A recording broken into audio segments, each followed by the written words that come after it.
So I've heard that this is kind of compared to Cher Horowitz's Clueless closet in that digital world, which is kind of like everyone's dream in the 90s. Is that inspiration for you?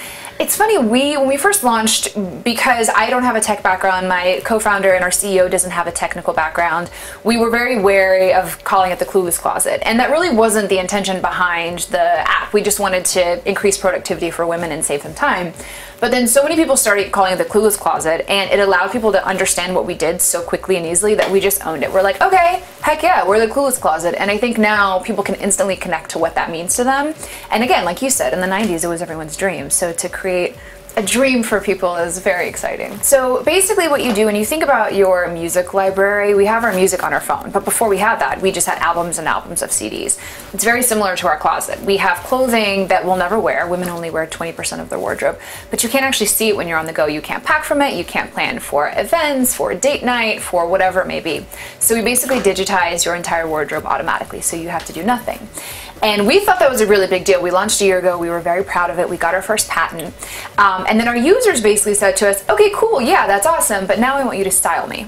So we did a big raise in November, and we used that to basically rebuild our site and our app, and we launched the 12th. What was the seed that I guess first planted to start this project? So I travel a lot for work, and I think a lot of women these days are wearing multiple hats. They're professionals, they're raising a family, they're in multiple locations, they have obligations as friends and spouses and everything that comes with being a woman. But there's nothing really out there to help us manage our stuff. And women are spending more money on their clothing than their education and their lifetime, which was a staggering statistic to us. But there's nothing out there to help us manage our stuff. And so really it came down to just productivity. You know, I was sick of texting my friends saying, what should I wear to our friend's wedding this weekend? Or what should I wear for this audition or this interview? And I just wanted it to be fully automated on my phone. And we thought there had to be a technology out there. There wasn't.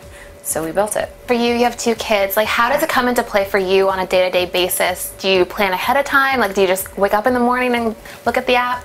Both. So I try to plan ahead of time as much as I can, especially when packing. So instead of like getting home and, for example, we just got back from a little vacation, and instead of spending all this time in my closet, I could go onto Finery, make lists, and then go in my closet and just pack it right away, saving me probably an hour of time so that I can actually spend time with my kids as opposed to just in my closet.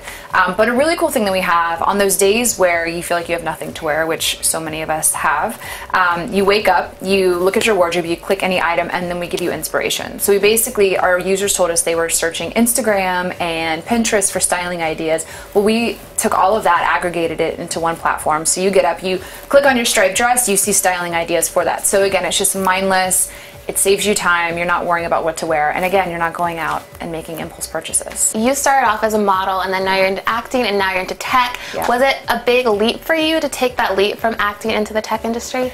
Very much so. I mean, it's still something I'm navigating and learning every single day.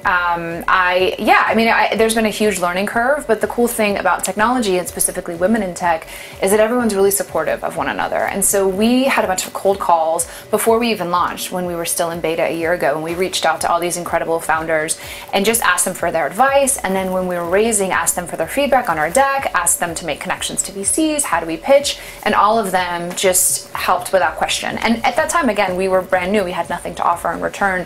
They just wanted to help us because we were women in the space. And so that's really encouraging. So while it's been really challenging, it's also been like a very hospitable bunch of women to be a part of. Yeah. Are there any female founders that you've like reached out to or gotten advice from? Jen Hyman of Rent the Runway. She's been unbelievable. She's gone through our deck a billion times. She's changed slides for us. She's been absolutely incredible. The girls from Away, from Lola, they've all been incredibly helpful to us, and they're all in different spaces, but they've been really supportive and helping us again with our raise, just building out our product. Whitney Wolf from Bumble. I live in Austin, and she's based in Austin, so she's in our app giving us feedback regularly. There's just a really tight-knit community of women who are there to really help each other out. What's the biggest lesson you've learned from starting your own business? Ask when you need help and when you don't know what something is. I mean, there are plenty of things that, you know, even little things like how to use Slack, for example. I am a newbie to Slack and didn't know how to use it, because if you're not really using it or you're not in the tech space, like, why would you know how to use it? And it's fairly simple to people who are in the professional world, and as an actor, we don't use Slack. And so little things like that, just being able to reach out and say like, hey, I don't know how to build this deck, or I actually don't know how to do this presentation, or can you help me with SEO? How do we optimize SEO for the site? All of this that goes into just building a site that you have to learn. Fortunately, you know, I think people like helping and like being asked when you have a deficiency in something. So I've just been pretty humbled by what I don't know, and I'm willing to ask for help.